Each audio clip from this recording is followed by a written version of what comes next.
నమస్తే, welcome to our channel. మనతో పాటు ప్రస్తుతం చాలా మందికి తెలిసిన గాయకురాలు సింగర్ కోమలి గారు. అక్క నమస్తే అక్క. నమస్తే చెల్లె, బాగున్నావా? బాగున్నాక అక్క, చాలా థ్యాంక్స్ అని చెప్పాలనుకుంటున్నాం, లేకపోతే మేము వెయిట్ చేసినందుకు కూడా. అసలు 1 year నుంచి మిమ్మల్ని అడుగుతున్నాం అక్క. మీకు స్పెషల్ గా థ్యాంక్స్, ఎందుకంటే నా మీద మీకు ఇంత అభిమానం ఉన్నందుకు థ్యాంక్స్ అందరికి. అంటే ఫస్ట్ అసలుకి చాలా హిట్ అయిన సాంగ్ అయితే కలిగినోళ్ళ ఇంటికి. అప్పుడైతే ఎక్కడ చూసినా కోమలక్క సాంగ్ అసలుకి ఎక్కడ ఎవరి ఇంట్లో విన్నా గానీ ఆ పాట పెట్టుకొని వినడం గానీ, తల్లిదండ్రులు పాట పెట్టుకొని వినడం, ఒక అమ్మాయి మ్యారేజ్ చేసుకొని వెళ్తుంటే కూడా పాట పెట్టుకొని విని మరి ఎమోషనల్ అయిన సిచ్యువేషన్స్ చూసినాం. కానీ ఇటీవలగా అంటే మనకి రీసెంట్ లో బాలింతరాల సాంగ్ అయితే చాలా హిట్ అయింది. అసలు ఎలా అనిపించింది అక్క సాంగ్ గురించి? నాకు చాలా హ్యాపీగా అనిపించింది, ఎందుకంటే బాలంతరాలు అనే కాన్సెప్టే చాలా మంచి కాన్సెప్ట్. ఒకప్పుడు బాలంతరాలు అంటే మన అమ్మనే, అంతే, మనల్ని పుట్టించింది అమ్మనే, మనకు అన్ని అమ్మనే. కాబట్టి ఒక మంచి కాన్సెప్ట్ అది. ఒక అమ్మ ఏమి కోల్పోయినా కూడా బాధపడదు, కానీ తన బిడ్డలకి ఏమన్నా అయితే అల్లాడిపోతుంది. అలాంటి బిడ్డను వదిలిపెట్టిపోతే ఇంకెంత బాధ ఉంటది. ఆ బాధను వర్ణించాలని ఆడపిల్ల జీవితాన్ని ఏ పాట ఎంచుకున్నా నేను ఒక ఆడపిల్ల జీవితం గురించే వర్ణించడం కోసమే ఎంచుకుంటా చాలా వరకు. ఆ కన్న బిడ్డను వదిలిపెట్టి పోతుంటే తల్లి పడే ఆవేదన ఏ విధంగా ఉంటుందో ఆ బాలంతరాల పాటలో తెలియజేయడం జరిగింది. అసలు ఎలా వచ్చిందక్క ఇన్ని సాంగ్స్? అంటే ఒక్కొక్క సాంగ్ లో మీది ఒక్కొక్క ఉంటది అన్నట్టు, ఒక మీనింగ్ఫుల్ సాంగే తీసుకుంటారు ఏదైనా సరే. ఇప్పుడు ఒక అమ్మాయి అత్తగారింటికి వెళ్తుంటే అక్కడ పడే కష్టాలని ఎంచుకున్నారు. మళ్ళీ ఇప్పుడు అమ్మాయి డెలివరీ అని అంటే కూడా అదొక పెద్దది. అసలుకి అమ్మాయికి అదొక జీవితం అన్నట్టు, మళ్ళీ ఒక జీవిత వరప్రసాదం అన్నట్టు. అది కూడా మీరు మళ్ళీ అది ఎలా ఎంచుకున్నారు అన్నట్టు, ఆ కాన్సెప్ట్ ఎలా గుర్తుకొచ్చింది మీకు? అసలు మా చుట్టాలలోనే మా బాబాయ్ వాళ్ళ కూతురు తన కొడుకు పుట్టగానే హాస్పిటల్లోనే చనిపోయింది. పోయినప్పుడు ఆమె గురించి నేను డిస్కషన్ చేస్తుంటే మా అమ్మ అన్నది, ఎక్కువ పాతకాలం రోజులలో మందులు లేవు కాబట్టి బాలింతరాలనే ఎక్కువగా తీసుకుపోయేటోరు యమధర్మరాజులు. బాలింతరాలకే చావు ఎక్కువ వచ్చేది అప్పట్లో.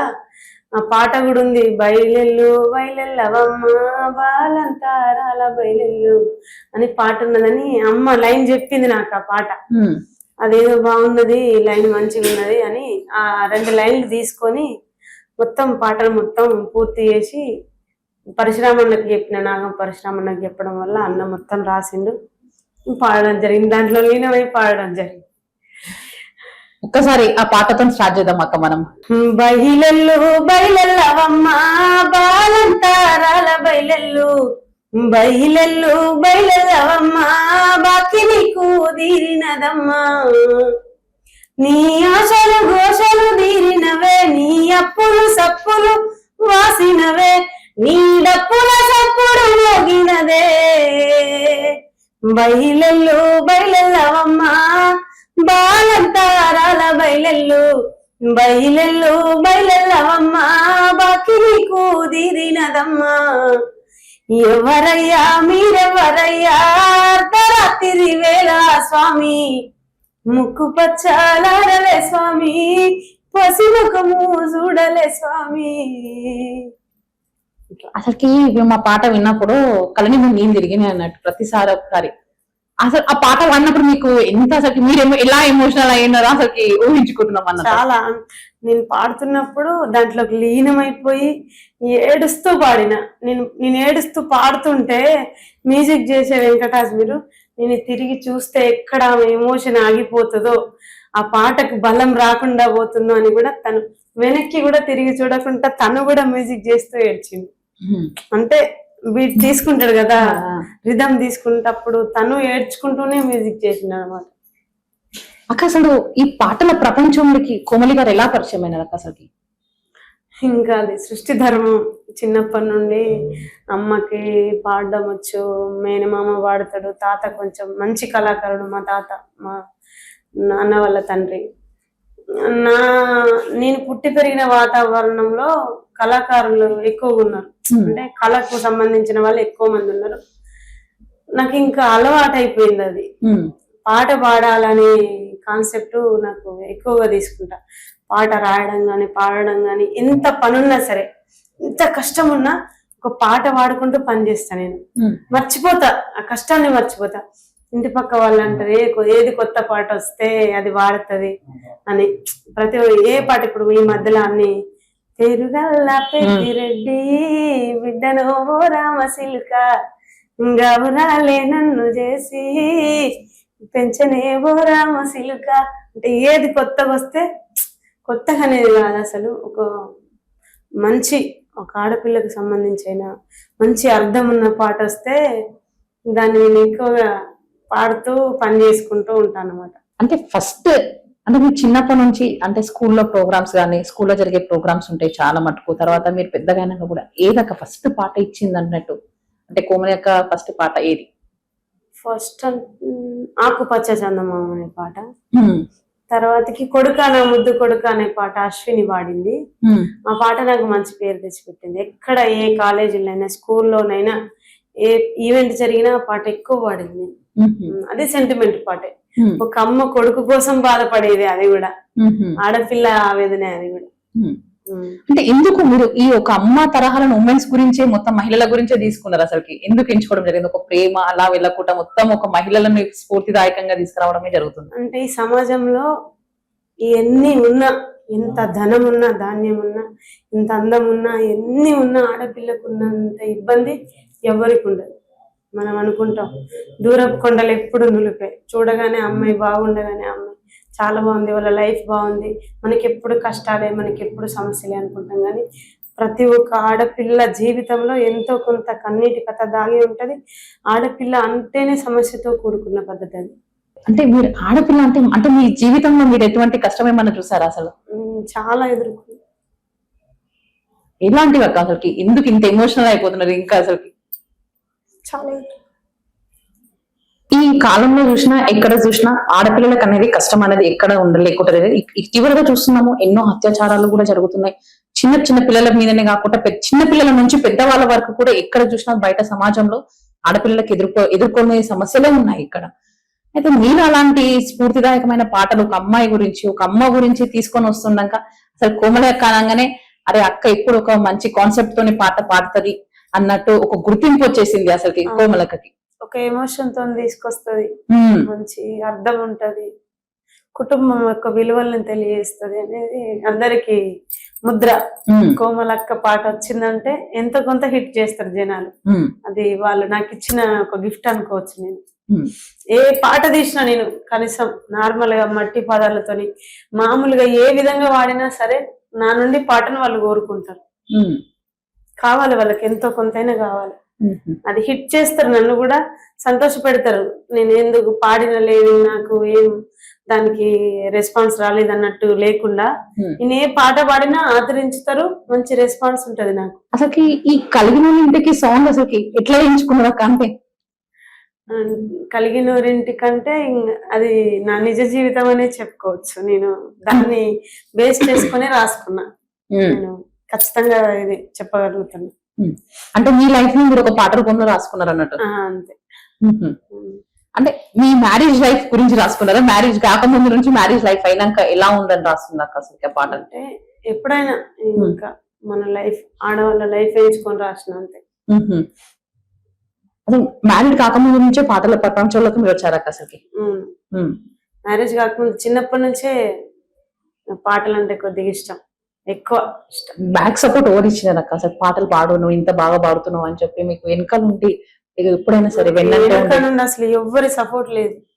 ఎప్పుడు నాకు ఎవ్వరి సపోర్ట్ ఇవ్వడం, నువ్వు పాడాలి అనేది ఎవ్వరు ఇయ్యరు నాకు. నాకు చిన్నప్పుడు నా గురువు ఇచ్చేటోడు, నేర్చుకోవాలి పాడాలని, అంతే తప్ప నాకు నేనే పాట అనేది పాడాలి, దాని ద్వారా నాకు ఎంతో కొంత ఉపయోగం ఉంటది. నాకు కోమలక్క అని ఇప్పుడు నువ్వు అనుకుంటాను, నీకు కోమలక్క తెలవడానికి కారణం ఒక పాటే నన్ను ప్రపంచానికి పరిచయం చేసింది. కాబట్టి ఆ పాటను నేను మర్చిపోవద్దని కాన్సెప్ట్ తోనే ఎక్కువ పాటలు రాస్తాను, పాడతాను. నాకెవ్వరు ధైర్యం ఏరు, నాకెవ్వరు సపోర్ట్ ఉండరు, నాకు నేనే ధైర్యం, నాకు నేనే. అక్కడ మీరు ఇప్పుడు చెప్తున్నారు ఏ కాలేజ్ లోనైనా సరే కొడుక ఉద్ద కొడుక అనే సాంగ్ చాలా వైరల్ అయిందని.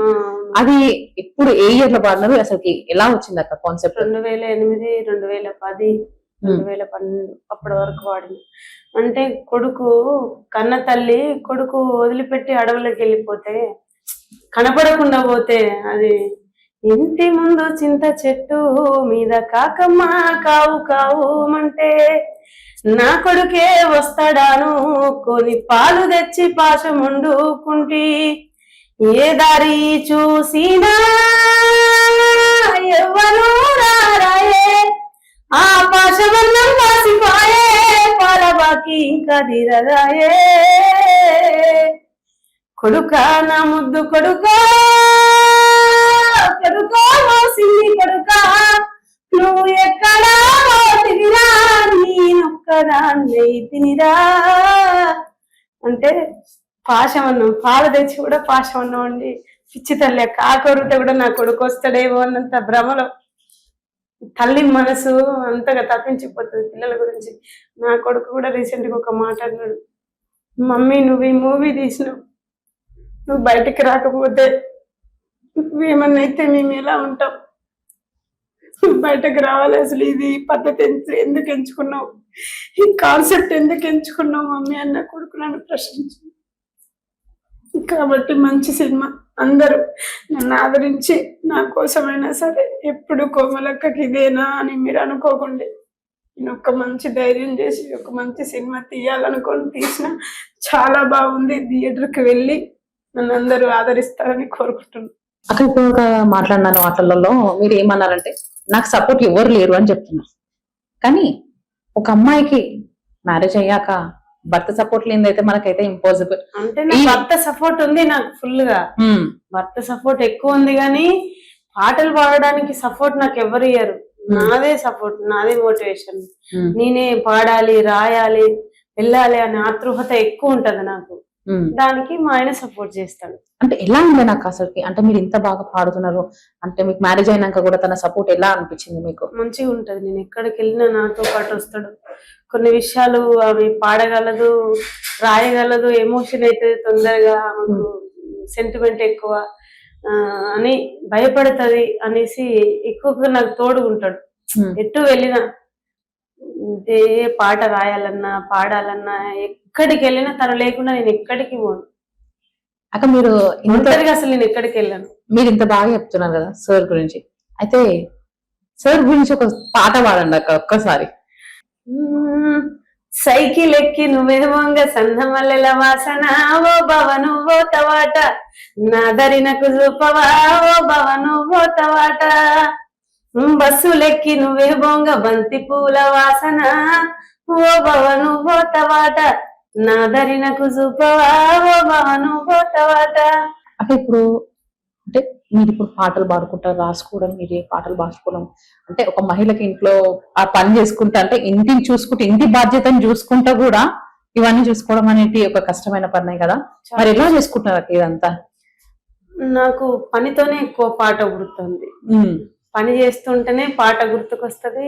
పని చేస్తూనే ఆ కష్టంలో ఉన్న స్థితిగతులను ఎదుర్కొని పాట రాయడం జరుగుతుంది. నేను రాస్తాను, నాకు చాలా హ్యాపీనెస్ పాట రాయడం అన్నా పాడడం అన్నా. అలానే నా వర్క్ నేను వదులుకోను, నన్ను నిత్యం నిరంతరం నా పిల్లల్ని నన్ను చూసుకునే సబ్జెక్ట్ అంటేనే నాకు వ్యవసాయం. దాన్ని నేను ఎనీ టైం చేస్తూనే ఉంటా. అంటే మీరు ఒక వ్యవసాయ కుటుంబం అని చెప్పుకోవచ్చా? అవును. అంటే అక్కడైనా ఇక్కడైనా ఎక్కడైనా అంటే వ్యవసాయం చేసుకుంటూ ఇవన్నీ చేసుకుంటారు పనులు. మళ్ళీ ఎన్ని చేసినా సరిగానే వ్యవసాయం మర్చిపోము. ఎందుకంటే వ్యవసాయం అంటే అంత ఇష్టం అసలు? మనకు అన్నం పెట్టే తల్లి అదే. ఇవన్నీ ఇప్పుడు ఒక పాట చేసుకుంటే వ్యూస్ వెళ్తాయా వెళ్ళాయా అనే భయం ఉంటది, కానీ ఒక ఎకరం పొలం నాటేసుకుంటే ఎంతో కొంతైనా కొన్ని ఒడ్లు పడితే మన పిల్లలకి మనకి బతుకు తెరువు కనబడుతుంది. అది అక్కడ మీరు వ్యవసాయం చేసుకుంటా కూడా పాటలు పాడుకుంటుంటారు కదా, ఒక్కసారి వ్యవసాయం చేసుకుంటే ఏదన్నా పాట పాడుకున్న రోజులు గుర్తున్నాయా మీకు? అసలు చాలా, అసలు వ్యవసాయం చేసుకుంటే నేను ఎక్కువగా పాటలు పాడేదాన్ని. ఆ విధంగానే అందరికి తెలుసు, ప్రజలకి, మాకు పనికి వచ్చేటోళ్ళు, వాళ్ళు చూసేటోళ్ళు, పని చేస్తూనే ఎక్కువ పాట పాడదాన్ని. ఏదక్క ఎక్కువ పాట పాడిన అందరికి చాలా మంచి బాగా పాడిన కోమలక్క అని ఎవరు ఎక్కువ చెప్పేటోళ్ళు అన్నట్టు, ఎట్లా ఏ పాట ఎక్కువ పాడితే బాగుందంటారు ఎక్కువ? సన్న సన్న ముక్షములు సాలుంగబోసి సాగినమ్మ యాదవుల సల్లబండ్వాలు నేతి బండ్వాలు పాలేరు ఒడ్డెమ్మాటి పసుపు తోటలు పాలేరు దాటిపోతే పాప బలిగమ్ము నాతి బలిగమ్ము పాలేరు దాటిపోతే పాప బలిగమ్ము నాతి బలిగమ్ము తంగెడు పువ్వు పేరేమి తాత పేరేమి తంగెడు పువ్వు సందమామ తాత వలరాజు అమ్మ వల్లమ్మ తంగెడు పువ్వు సందమామ తాత వలరాజు అమ్మ వల్లమ్మ రేగు చెట్టు మీద రెండు రేసులాలంగా రేషం గల్లా పెద్దమ్మదేవి గుండముల వరుగు రణముల వరుగు రేషం గల్లా పెద్దమ్మదేవి గుండముల వరుగు రణముల వరుగు పాలేరు అడ్డెమ్మాటి పసుపు తోటలు పాలేరు దాటిపోతే పాప బలగమ్ము నాతి బలగం అంటే ఆ పాట ఎక్కువ ఇష్టం. అంటే ఏం రకాల శబ్దాన్ని మీనింగ్? పాలేరు ఒడ్డెమ్మటి పసుపు తోటలు అంటే మా తోటలు ఉండేటివి, ఆ తోటలు దాటిపోతేనే మా ఊరు, మా పాప బలగం. ఓకే, మీ ఊరు గురించి చెప్తున్నారు, పాట పాడుతున్నారు. అట్లాంటి కాన్సెప్ట్ తో మంచి మంచి పాటలు ఉన్నాయి. అసలు సింగర్ కోమలక్క కన్నా సారంగ దరియా పాట పాడినప్పుడు అప్పుడైతే ఒక వెరిఫికేషన్, ఒక గుర్తింపు అనేది బాగా తెచ్చుకున్నారు. అసలు ఆ గుర్తింపు వచ్చినాక కోమలక్క అనగానే సారంగ దరియా పాడినక్క అని మాత్రం వచ్చింది. అప్పుడు ఎలా అనిపించింది అక్క అసలు ఆ పాట పాడినాక మీకు? ఆ పాట నాకు మంచి పేరు తీసుకొచ్చి పెట్టింది. ఇప్పుడు కోమలి సాంగ్స్ అని కోమలి అఫీషియల్ అనే ఛానల్ ఉంది. కోమలి సాంగ్స్ లో మళ్ళీ కొత్తగా ఛానల్ పెట్టి సాంగ్స్ రన్ చేయడం జరుగుతుంది. ప్రతి ఒక్కరు కోమలి సాంగ్స్ ని, కోమలి అఫీషియల్ ని ఆదరించండి, సబ్స్క్రైబ్ చేసుకోండి. నాకు సారంగ దరియా పాటతోనే నేను ఎక్కువ ప్రపంచానికి పరిచయమైన మంచి పేరు తీసుకొచ్చి పెట్టింది ఆ పాట. ఈ రోజులో కోమలక్క అంటే ఎవరికైనా తెలుస్తుంది. ఎంత పెద్దోళ్ళకైనా ఓ సారంగ దరియా పాట పాడిన అమ్మాయి కదా అని అంటున్నారు తప్ప కోమలి అనేది అదే అంటున్నాను. కోమలి కన్నా సారంగ దరియా పాట పాడిన ఆమె అని ఒక బయట చాలా గుర్తింపు ఉంది. అదొక పాట పాడే అవకాశం ఎలా వచ్చింది అక్క అసలు మీకు? మా ఊర్లో అమ్మ వాడేది, మా అమ్మమ్మ అని ఉంటది ఊర్లో, అమ్మమ్మ అయితే వరుసకు అమ్మ వాడుతుంటే విని నేర్చుకొని రేలా అనే ప్రోగ్రామ్ లో పాడడం జరిగింది దాన్ని నేను. అప్పుడు వాళ్ళందరికి బాగా నచ్చింది. నచ్చి దాంతోనే నేను ఫస్ట్ స్థాయికి ఎదిగిన, అంటే ఫస్ట్ విన్నర్ అయినా రేలాలో. అట్లా ఆ పాట మంచి గుర్తింపు తెచ్చిపెట్టింది. అంత మంచి పాట సినిమాలోకి వచ్చి కాంట్రవర్సీ అయ్యి దాని ద్వారా కూడా నేను ఆ పాట ద్వారా బయటకు వచ్చిన. ఎట్లయితే మొత్తానికైతే ఆ పాట నాకు మంచి పేరు తీసుకొచ్చి. ఒక్కసారి అక్క సారంగ దరియా పాట పాడాలి. దాని కుడి భుజం మీద కడువా, దాని కుత్తెపు రవికలు మెరియా, అది రమ్మంటే రాదు రసెలియా, దాని పేరే సారంగ దరియా, దాని పేరే సారంగ దరియా. దాని ఎడమ భుజం మీద కడువా, దాని ఏజెంటు రవికలు మెరియా, అది రమ్మంటే రాదు రసెలియా, దాని పేరే సారంగ దరియా, దాని పేరే సారంగ దరియా. అసలుకి అంటే ఇంతమందిని చూసినా, ఇంతమంది పాటలు పాడినా గానీ అసలుకి మీకు ఒక గొప్ప వరం దేవుడు ఏమిచ్చిండు అని అంటే మాత్రం మీకు గొంతు అసలుకి పాట పాడుకుంటే ఇట్లా తీసుకోపోతే ఒక హై పీచ్ లోకి వెళ్ళిపోయి అసలుకి చాలా బాగా పాడుతున్నారు అక్క. అసలు నిజంగా చెప్తున్నాను. థ్యాంక్స్ రచలే.